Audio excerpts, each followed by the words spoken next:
कहानी सुनो। देवी की साड़ियाँ। गोवर्धन एक जौहरी के यहाँ नौकर था। एक बार अचानक उसकी नौकरी छूट गई। लाखों रुपए कमाने पर भी जौहरी के मन में समुद्री व्यापार करने का शौक बना रहा। उसे मालूम हुआ कि समुद्री व्यापार में कम समय में अधिक लाभ पाया जा सकता है।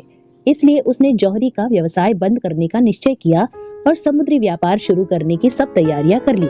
एक दिन वह परिवार के साथ उस गांव को छोड़कर निकल पड़ा। घर से निकलते समय जौहरी ने गोवर्धन के हाथ में 1000 रुपए थमाते हुए कहा, गोवर्धन, तुमने बहुत दिन तक मेरे पास बड़ी ईमानदारी से काम किया, इसलिए मैं तुम्हें यह धन राशि दे रहा हूँ। अपनी आजीविका के लिए अब तुम कोई और रास्ता ढूंढ लो। तुम अच्छा दिमाग रखते हो, अपना खुद का कोई व्यवसाय धंधा शुरू करो। छोटे व्यापार के लिए ये धन राशि पर्याप्त होगी। तुम अकेले होते तो मैं तुम्हें अपने साथ ले जाता। तुम परिवार वाले ठहरे, इसलिए यही कुछ काम कर लो। गोवर्धन नौकरी छूटने के कारण दुखी हो घर लौटा। सब जानकर पत्नी गोमती ने उसे सांत्वना दी। जो कुछ हो गया सो हो गया, अब चिंता करने से क्या फायदा भला। जो 1000 रुपए मिले हैं, इस पूंजी से कोई व्यापार क्यों न करूं। मैं अपना निजी व्यापार शुरू करूं। कैसा व्यापार करूं? रास्ते में चलते मैंने कई व्यापारों के बारे में सोचा, पर मेरे मन में कुछ बैठ नहीं रहा है कि कौन सा व्यापार मैं सफलता के साथ कर पाऊंगा। तुम ही बताओ, मैं कौन सा व्यापार करूं? अगर तुम भी मेरी मदद कर सको तो बहुत अच्छा होगा। गोवर्धन ने गोमती से पूछा। गोमती ने समझाया, तुम सोमपुर से अच्छी जरीदार रंगीन साड़ियां खरीद लाओ। कुछ सफेद साड़ियां भी ले आना। देखना कि रंग कच्चा न हो। मैं उन साड़ियों पर सुंदर फूल और लताएं काढ़ूंगी, तब वे साड़ियां एकदम नए प्रकार की बन जाएंगी। शहर में अच्छे दाम पर ये साड़ियां बेची जा सकेंगी। घर घर जाकर इन साड़ियों को दिखाओ। औरतों को ये नए किस्म की साड़ियां जरूर पसंद आएंगी। अगर उचित दाम पर बेची तो खरीदार जरूर मिलेंगे। पत्नी का सुझाव गोवर्धन को पसंद आया। वह सोमपुर जाकर साड़ियां खरीद लाया। गोमती ने उन पर बढ़िया कढ़ाई का काम किया। गोमती ने चाहा कि नए किस्म की इन साड़ियों के लिए कोई नया सुंदर नाम दिया जाए। उसने खूब सोचा, पर जो नाम सूझे उनमें से एक भी उसे पसंद न आया। साड़ियों की गठरी बांधते हुए गोमती ने पति से कहा, अजी सुनो, मैं जरा ढंग से सोचकर इन साड़ियों के लिए एक बढ़िया नाम चुन लूंगी।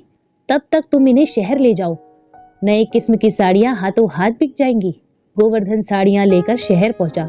उसकी इन साड़ियों को लोगों ने हसरत भरी निगाह से देखा, पर किसी ने साड़ी खरीदी नहीं, इस डर से कि उन पर अंकित चित्र धुलने पर मिट जाएंगे और फिर ये साड़ियां भद्दी नजर आएंगी। शाम तक गोवर्धन शहर में भटकता रहा, पर एक भी साड़ी बेच न सका। मन ही मन खींचकर अपने गांव की ओर चल पड़ा।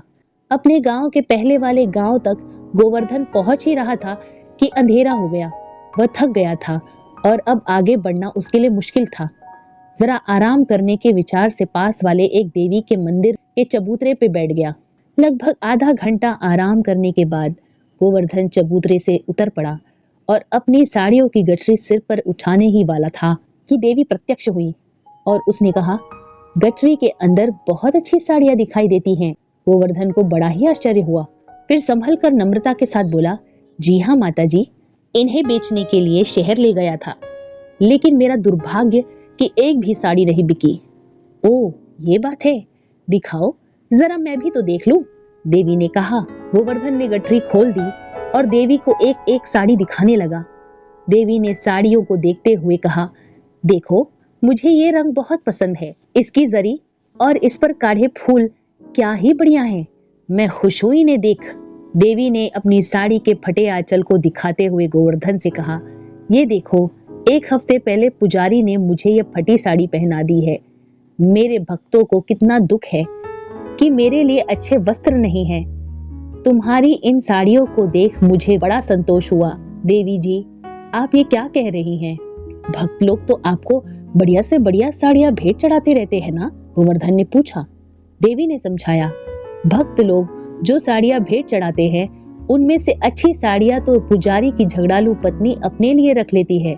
इसलिए पुजारी लाचार हो घटिया किस्म की साड़ियां मुझे पहना देते हैं। मंदिर का न्यासी पुजारी की पत्नी का रिश्तेदार है, इसलिए पुजारी पर अंधविश्वास रखकर उसने मंदिर की सारी जिम्मेदारी पुजारी के हाथ सौंप दी है। गोवर्धन ने देवी को प्रणाम किया और कहा, माता जी, मेरा अहोभाग्य है कि आपने मेरी साड़ियों को पसंद कर लिया। अब गोवर्धन वहां से चलने को हुआ तो देवी ने कहा, सुनो, जरा रुक जाओ, क्या तुम साड़ियों का दाम लेना भूल गए? तुम सुबह न्यासी के घर जाओ और कहो, देवी जी ने मुझसे 2000 रुपए की साड़ियाँ खरीद ली हैं। उनका मूल्य अब दे देंगे, तुमको अपनी रकम मिल जाएगी, चिंता मत करना। इसके बाद गोवर्धन बड़ी प्रसन्नता के साथ अपने घर पहुंचा। सारा समाचार सुनकर गोमती बहुत प्रसन्न हुई। उस रात पति पत्नी जागते ही रह गए। सवेरा होते ही गोवर्धन मंदिर के न्यासी के घर पहुंचा और देवी के कथनानुसार निवेदन किया। न्यासी ने गोवर्धन को एक बार नखशिखांत देखा और गुस्से में आकर पूछा, तुम कहीं पागल तो नहीं हो गए? देवी ने तुमसे साड़ियां खरीदी? क्या देवी तुम्हारे सामने प्रत्यक्ष हुई? पगले, भाग जाओ यहाँ से, बकवास मत करो। मुस्कुराते हुए गोवर्धन ने कहा, महाशय, पुजारी की करतूत के कारण देवी को अपने लिए स्वयं साड़ियां खरीदनी पड़ी। क्या करे, कलयुग की महानता है सब। ये बात सुनकर न्यासी कुछ चिढ़ गया और तुरंत पुजारी के घर की ओर चल पड़ा। मंदिर के पास ही पुजारी का घर था। गोवर्धन भी न्यासी के पीछे चल पड़ा। सूर्योदय हो चुका था, फिर भी पुजारी गहरी नींद सो रहा था। न्यासी की पुकार सुनकर पुजारी जाग उठा और किवाड़ खोलकर बाहर आया। गोवर्धन की ओर इशारा करते हुए न्यासी ने पुजारी से पूछा, देखो, ये कपड़े बेचने वाला एक व्यापारी है।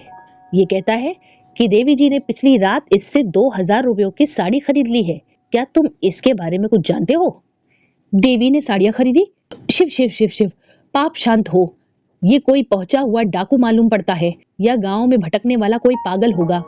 गुस्से में आकर पुजारी ने कहा। गोवर्धन की ओर खींच कर देखते हुए न्यासी ने पुजारी से कहा, अभी इस बात का फैसला हो जाना चाहिए।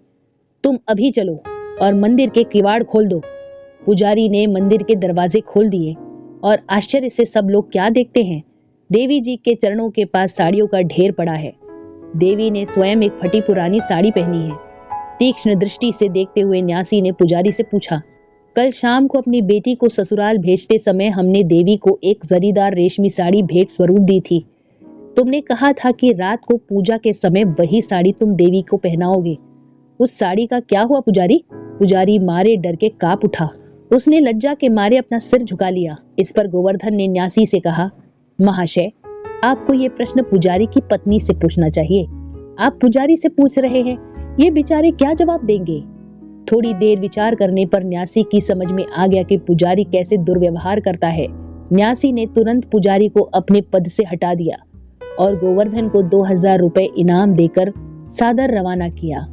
कुछ ही क्षणों में यह खबर गांव में और आसपास फैल गई। भीड़ बांधकर जनता देवी के मंदिर में आ पहुंची और पूजा अर्चना करने लगी। कुछ लोगों ने गोवर्धन के घर जाकर साड़ियों की मांग की। हमें देवी की साड़ियां चाहिए। इस पर गोमती अत्यंत प्रसन्न हुई।